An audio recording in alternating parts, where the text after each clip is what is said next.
भगवान का जब मोहिनी अवतार हुआ तो मोहिनी अवतार के उस स्वरूप के सौंदर्य पर 33 कोटि देवता न्योछावर हो गए। सबके मन में यह भाव आया, ये जो भी प्रकट हुई हैं ये किसी भी प्रकार से हमको हमारी गृहिणी के रूप में प्राप्त हो जाए। इतने सुंदर ठाकुर जी बनकर के आए।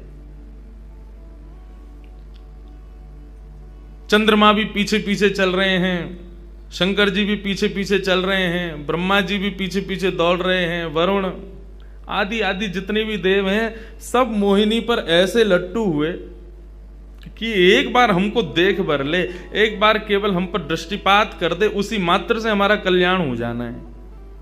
ऐसा ठाकुर जी का स्वरूप। परंतु उन 33 कोटि देवताओं में एक देव ऐसे हैं जिनका मोहिनी के प्रति ऐसा कोई दुर्भाव नहीं था, और वो देव थे सूर्य। सूर्य ने जब मोहिनी के सौंदर्य को देखा तो उनके मन में भाव आया, इतनी सुंदर, इतनी सुकुमारी, इतनी कोमल, इतनी मधुर। सबको तो लगे हमारी पत्नी बने, लेकिन सूर्य को लगे मेरी बेटी बन जाए, मुझे पुत्री रूप में प्राप्त हो जाए।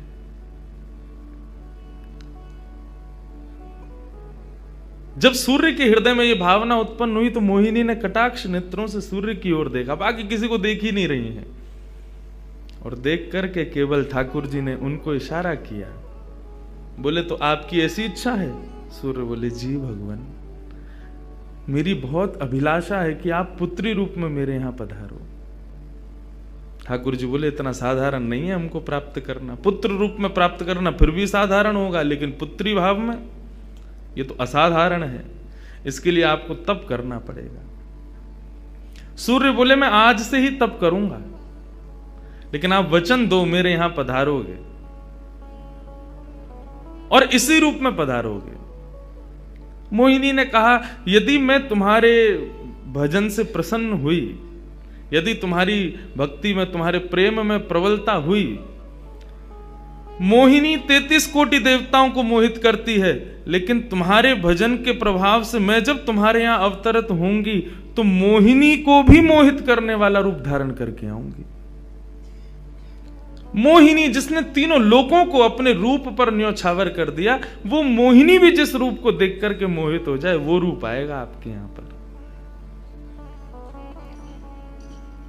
वही सूर्य वृषभानु जी के रूप में प्रकट हुए हैं, और जब वृषभानु जी के रूप में प्रकट हुए, उससे पहले एक राजा के रूप में भी आए थे, तब भी इन्होंने तपस्या की थी, लेकिन ठाकुर जी नहीं पधारे। जब वृषभानु के रूप में प्रकट हुए तो इन्होंने ठाकुर जी का यजन करना बंद कर दिया, ब्रह्मा जी का यजन प्रारंभ किया, ब्रह्मा जी से प्रार्थना की। ब्रह्मा जी प्रकट हुए, बोले क्या वरदान चाहिए? बोले वरदान आपसे नहीं चाहिए, वरदान हमको किसी ने कहा था कि वे हमारे यहाँ पुत्री रूप धारण करके आएंगे, मुझे लग रहा है वो कहीं भूल नहीं गए हो, इसलिए ब्रह्मा जी आप बहुत करीब हो ठाकुर जी के, आप उनको जाकर के संकेत करो कि कोई आश में बैठा उनकी में। जब से मोहिनी स्वरूप देखा तब से हम पागल हुए फिर रहे हैं, 33 कोटि देवताओं के मन में यही आता है कब प्रकट होंगी दोबारा। कृपा करो, आप प्रार्थना करो कि वो पधारें।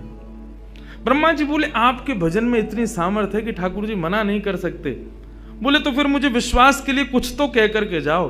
ब्रह्मा जी बोले मेरी जिम्मेवारी बन जाए, इसलिए चलो इस पर्वत के रूप में मैं विराज चाहता हूं। और बरसाना पर्वत के रूप में श्री ब्रह्मा जी विराज गए। ठाकुर जी आएंगे, मैं जिम्मेवारी लेता हूं, इसलिए मैं ही पर्वत बन के बैठा हूं। ब्रह्मा जी ने जाकर के प्रार्थना की। ठाकुर जी बोले मैं तो सच में ही भूल गया था कि मुझे जाना है। बोले भगवान वो बहुत प्रतीक्षा कर रहे हैं आपकी। वृषभानु जी का भजन कैसा बताया। वृषभानु जी की एक ही इच्छा है कि मेरे पास जो पुत्री रूप ठाकुर जी का आवे, ठाकुर जी मोहिनी बनकर के आए तो 33 कोटि देवताओं के हृदय में ठाकुर जी के प्रति वात्सल्य भाव प्रकट नहीं हुआ, प्रेम भाव प्रकट नहीं हुआ, कुछ और ही भाव था उन देवताओं का। वृषभानु जी कह रहे हैं कि मैं ऐसी पुत्री पाना चाहता हूं जिसको देख करके काम नष्ट हो जाए, काम का भी मर्दन हो जाए, सामने वाले के हृदय में एक दिव्य प्रेम प्रकट हो, निष्काम प्रेम, अनकंडीशनल लव किसे कहते हैं, इसका प्रसाद पूरे दुनिया को देने वाली ऐसी पुत्री मेरे घर पधारे।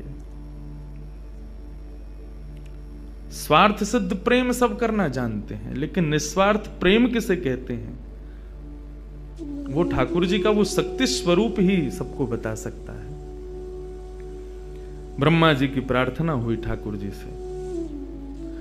ठाकुर जी अपने वैकुंठ में विचरण कर रहे हैं, विचार कर रहे हैं कैसे करूं, नंद यशोदा के यहां भी जाना है, देवकी वसुदेव के यहां भी पुत्र बनना है, पहले से ही 4 मम्मी पापा हैं हमारे, अभी 2 मम्मी पापा और कैसे बनाऊं, 6 माता पिता। तब ठाकुर जी विचरण कर रहे थे, तभी एक खंभ में मणि, उस मणि में ठाकुर जी ने अपना प्रतिबिंब देखा। ठाकुर जी अपना प्रतिबिंब नहीं देखते, क्यों? बहुत कम देखते हैं। जब श्रृंगार आरती होती है लाल जी की, तभी इनको प्रतिबिंब दिखाते हैं, और उस प्रतिबिंब में भी इतने इतराते हैं महाराज, उसमें भी स्वयं को देख करके खुश हो जाते हैं, वाह मैं कितना प्यारा लग रहा हूं। अपना प्रतिबिंब ठाकुर जी इसलिए नहीं देखते क्योंकि स्वयं ठाकुर जी मोहित हो जाते हैं खुद ही पर। जैसे ही ठाकुर जी ने स्वयं का प्रतिबिंब देखा, प्रतिबिंब देख के आगे बढ़े, लेकिन ठाकुर जी मन में विचार करने लगे, मुझे सबके स्वभाव प्रिय हैं, लेकिन अपना यदि देखूं तो अपना प्रतिबिंब बहुत प्रिय है। जब स्वयं को देखता हूं प्रतिबिंब में, तो ऐसा लगता है कि मानो जो सबको मोहित कर रहा है वो स्वयं को जब देखे तो खुद भी मोहित हो रहा है, क्योंकि प्रतिबिंब कभी झूठ नहीं बोलता। प्रतिबिंब का ये स्वभाव है, आप जैसे हो वैसा आपको दिखाता है। ठाकुर जी ने जब प्रतिबिंब देखा, अपने उस प्रतिबिंब स्वरूप को ठाकुर जी ने स्थिर कर दिया, और स्थिर करके अब तो ठाकुर जी लाए महाराज लक्ष्मी जी की पूरी पेटिका लेकर के आए श्रृंगार की, और अपने प्रतिबिंब स्वरूप को ही उन्होंने श्रृंगार करना प्रारंभ किया। किशोरी जी के श्रृंगार का इतना भाव बताते हैं, किशोरी जी की नथ बेसर ऐसी, किशोरी जी के कान के कुंडल ऐसे, किशोरी जी के पांव की महावर ऐसी, क्यों ना हो, क्योंकि श्याम सुंदर ने श्रृंगार किया है। किशोरी जी का जो स्वरूप है वो ठाकुर जी ने उसका श्रृंगार किया है। नारायण बैठे महाराज सिंहासन लगा करके अपने प्रतिबिंब का ही श्रृंगार कर रहे हैं।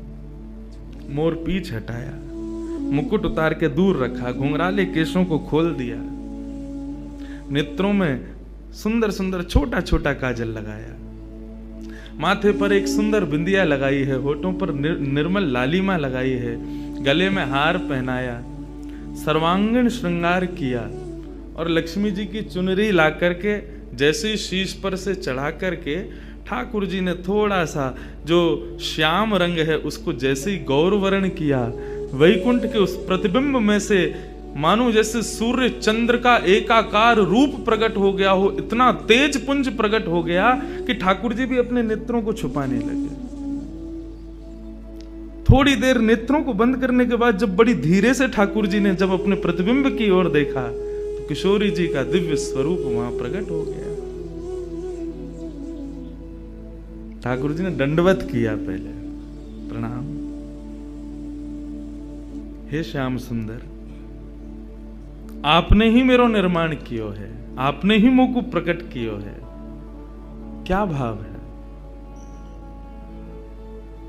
ठाकुर जी बोले कोई भाव नहीं है, केवल मोहिनी भाव से 33 कोट देवता मोहित हुए थे, लेकिन मैं मोहित नहीं हो पाया था, इसलिए तब से मैं भी तड़प रहा था कि मुझे भी कोई मोहित करे, उस मोहिनी को भी मोहित कोई करे। वो स्वरूप आज प्रकट हुआ है। धर्म की स्थापना हुई, ज्ञान की स्थापना हुई, भक्ति की स्थापना हुई, वैराग्य की स्थापना हुई, लेकिन अंततो गत्वा संसार का सार जो प्रेम है उसकी स्थापना नहीं हुई है। उसके लिए आपका अवतार धारण करना अति आवश्यक है। आप मेरी शक्ति हैं, आप मेरी आत्मा हैं। पूरा विश्व और पूरे विश्व की दिव्य चेतना किसकी प्राप्ति के लिए दौड़ रही है? कि आत्मा एक दिन परमात्मा में मिल जाएगी, लेकिन उस परमात्मा में आत्मा जो विद्यमान है वही तो किशोरी जी हैं। उस आत्मा की परमात्मा की जो आत्मा है वही तो श्री राधा जी हैं। लोग उनके रूप को नहीं समझ पाते। आजकल के यंगस्टर्स, आजकल के युवा उनको बहुत विचित्र रूप में दर्शन करते हैं कि कृष्ण राधा कौन है, बोले कि they are just like some love words. ऐसा नहीं है।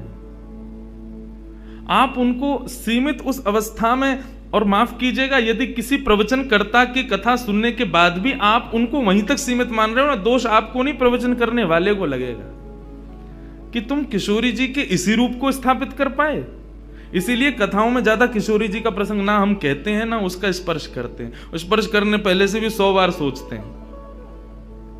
यहां आने से पहले भी मुझे कई आचार्यों ने संपर्क किया कि वहां आप किस विषय को लेकर के जाएंगे, आप गर्ग संहिता पर कहेंगे या किशोरी जी के किस भाव को वहां पर प्रस्तुत करने वाले हैं।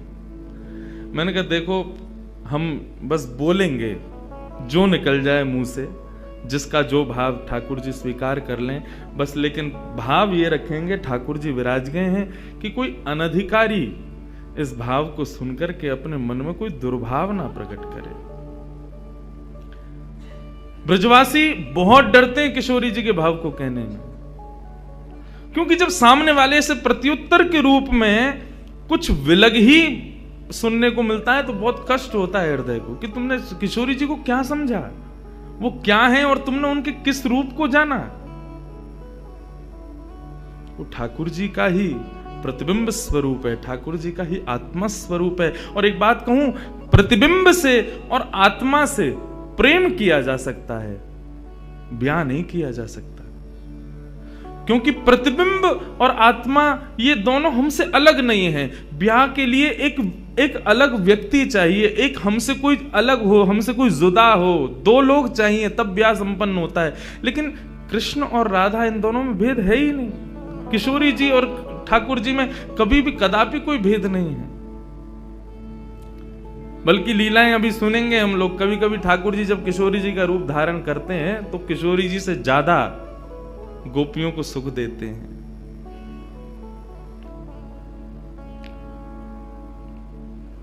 ऐसा भाव।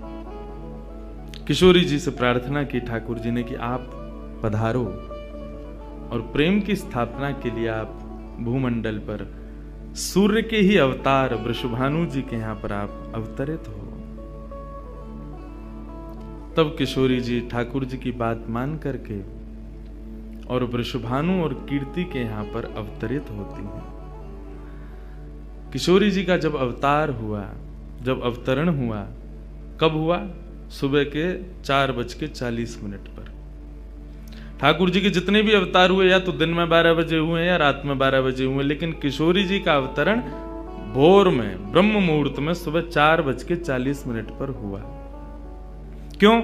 बोले राम कृष्ण आदि जितने भी ठाकुर जी के अवतार हैं राक्षसों के वध के लिए आते हैं, तो या तो सूर्य की तेज ताप में उनका जन्म होता है, मानो वे प्रकाश स्वरूप हैं ऐसा भाव बताते हैं, या रात्रि में 12 बजे होते हैं, वो इसलिए होते हैं वो मानो ऐसा भाव रखते हैं कि चंद्रमा अंधेरे को दूर करता है, वो ज्ञान का प्रकाश है, वो ज्ञान है, उससे अंधेरा दूर होता है। तो ठाकुर जी रात्रि प्रकट होकर के ऐसा भाव रखते हैं कि काले निशा, काला ज्ञान जितना भी है धरती पर, उसको दूर करने के लिए हम पधारे हैं। लेकिन किशोरी जी का जो अवतरण है वो 4:40 ब्रह्म मुहूर्त में होता है। उसका क्या भाव है?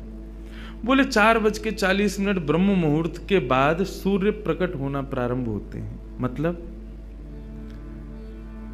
सारे मंगल कार्य ब्रह्म मुहूर्त में होते हैं। चिड़ियाओं का चहकना, कई पुष्पों का प्रकट हो जाना, मानव के मस्तिष्क में आज मुझे क्या करना है, वो दिव्य चेतना का प्रादुर्भाव होना, ये सब कुछ सुबह ब्रह्म मुहूर्त से प्रारंभ होता है। और सबसे बड़ी बात, सूर्य प्रकट होते हैं, धीरे धीरे धीरे धीरे अंधेरे को दूर करते हैं और धीरे धीरे धीरे गतिमान होते हैं 12 बजे तक। तो किशोरी जी का प्रादुर्भाव ब्रह्म मुहूर्त में हुआ, इसका ऐसा भाव बताते हैं कि मानो वो प्रेम जिस प्रकार प्रादुर्भाव से लेकर के और आगे के गंतव्य तक नित्य प्रति बढ़ता रहे, उसका वर्धन हो, वर्धन करने के भाव से किशोरी जी ब्रह्म मुहूर्त में पधारी। क्योंकि वर्धन होना ही एक नवीन दिन का ब्रह्म मुहूर्त से प्रारंभ होता है। ऐसे ही प्रेम का वर्धन, भक्ति का वर्धन, भाव का वर्धन, उन सब का वर्धन करने का प्रतीक है किशोरी जी, इसलिए ब्रह्म मुहूर्त में जन्मी है। किशोरी जी का प्रादुर्भाव हुआ, पूरे बरसाना में आनंद उत्सव मनाया गया, सब नाच रहे हैं, गा रहे हैं, आनंद मना रहे हैं। नंद बाबा भी आए, यशोदा जी भी आई हैं, उन्होंने भी आकर के वृषभानु जी को बधाई दी है। सब कुछ हुआ, लेकिन किशोरी जी के प्रादुर्भाव में एक वैचित्र था। क्या? दिन बीत गए 8, लेकिन किशोरी जी ने अभी तक नेत्र नहीं खोले। अभी तक किशोरी जी केवल एक छोटी सी बालिका हैं, एक सुकुमारी हैं, परंतु अभी तक किसी को भी किशोरी जी के नेत्रों का दर्शन नहीं हुआ। अभी तक किशोरी जी के नेत्र नहीं खुले हैं। इस बात से कभी कभी चिंतित हो जाते हैं वृषभानु जी और कीर्ति कि हमारी लाली है तो गई है, लेकिन पता ना क्यों अपने नेत्रन को नहीं खोल रही है। कभी कोई संत आ जाए, कोई वैष्णव आ जाए, कोई ब्राह्मण आ जाए, तो उनसे निवेदन करते हैं कि हमारी लाली नेत्र नहीं खोल रही। तब देवताओं ने नारद जी को भेजा, आप जाओ और जाकर के वृषभानु जी के इस मन के भाव को पूर्ण करके आओ, किशोरी जी के सुंदर नेत्रों का दर्शन उनको कराओ। तब श्री नारद जी महाराज का आगमन हुआ। नारद जी जैसे ही आए तो वृषभानु जी ने नारद जी को देखते ही सबसे पहले अपने पुत्र को बिठा दिया। श्री दामा से मिलो, हमारा लाला है। नारद जी उससे मिले, उसका सब देखने लगे। नारद जी मन में विचार कर रहे हैं कि ये उनसे कब मिलवाएंगे, किशोरी जी का दर्शन कब होगा। 2-3 दिन तक नारद जी विचरण करते रहे बरसाने में। वृषभानु जी का मन तो होता है कि मैं इनसे कुछ कहूं, कुछ पूछूं, थोड़ा किशोरी जी के बारे में, अपनी लाली के बारे में न कुछ जानूं, लेकिन अभी वो भाव प्रकट नहीं हो रहा है। तब एक दिन एक छोटी सी बरसाने की लाली को जब नारद जी महाराज खिला रहे थे और उससे प्रेम चर्चा कर रहे थे, ये दृश्य जब वृषभानु जी ने देखा, उन्होंने तुरंत नारद जी के चरण पकड़े और कहा, हे भगवान, हमारी एक लाली भई है, बहुत सुंदर है, सुकुमारी है, नन्ही सी है, अभी वाकु देख करके स्पर्श करवे में डर लगे कि कहीं हमारे स्पर्श से कोई कष्ट ना है जाए, या हमारे हम सबन को दर्शन भी ना करा में। लेकिन महात्मन आपसे पूछना चाह मैं, हमारी लाली नेत्र नहीं खोल रही है, कहा भाव है? नारद जी तो तुरंत बोले, अरे तो तुमने इतने दिन से क्यों नहीं बताया? वो तो पहले से ही बैठे थे तैयार कि ये जल्दी बोले तो मैं जाऊं, जाकर के दर्शन करूं। बोले संकोच है रहे हो? बोले संकोच मत करो, अभी लेके चलो। कहां है तुम्हारी लाली, मुंह को बताओ। नारद जी महाराज जा रहे हैं वृषभानु भवन में। एक बेड़ी पार की, दूसरी बेड़ी पार की, तीसरी बेड़ी पार की। जैसे ही भीतर पहुंचे हैं, सुंदर सुगंधी भीतर से प्रकट हो रही है।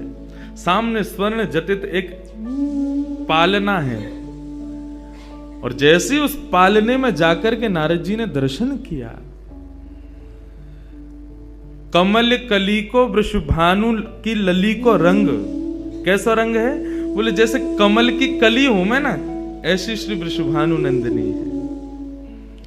नारद जी ने जैसे ही उनको दर्शन किए हुए आनंदित है गए, आनंदित है करके प्रणाम करने लगे। वृषभानु जी बोले, हमारी लाली नेत्र नाए खोल रही है, आप कृपा करो ना। नारद जी बोले, एक मंत्र पढ़ना पड़ेगा, कुछ करना पड़ेगा, तंत्र मंत्र करना पड़ेगा, तब आपकी लाली बोलेगी।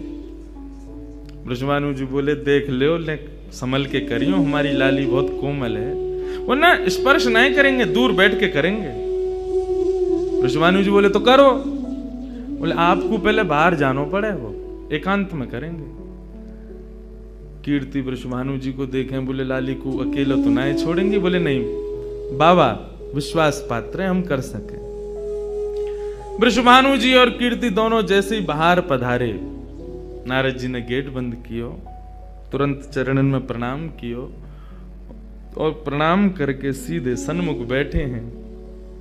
हे कृष्ण मनोहारिणी जय वृंदावन प्रिया, जय भ्रू मंगल ललिता, जय वेणु नवाकुल, जय कृष्ण मनोहारिणी जय वृंदावन प्रिया, जय भ्रू मंगल ललिता, जय वेणु नवाकुल।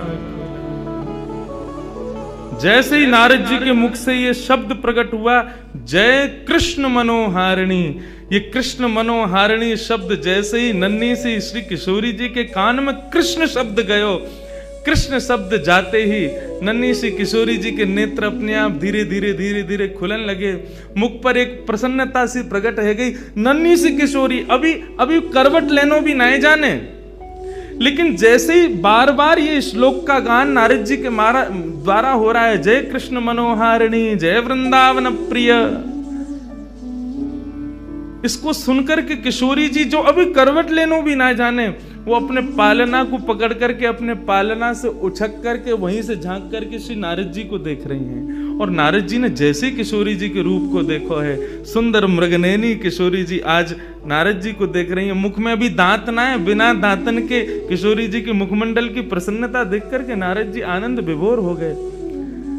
नारद जी बोले, आपको ये कीर्तन भायो, आपको ये कीर्तन प्रिय लगो? किशोरी जी के मुख से केवल किलकारी निकल रही है।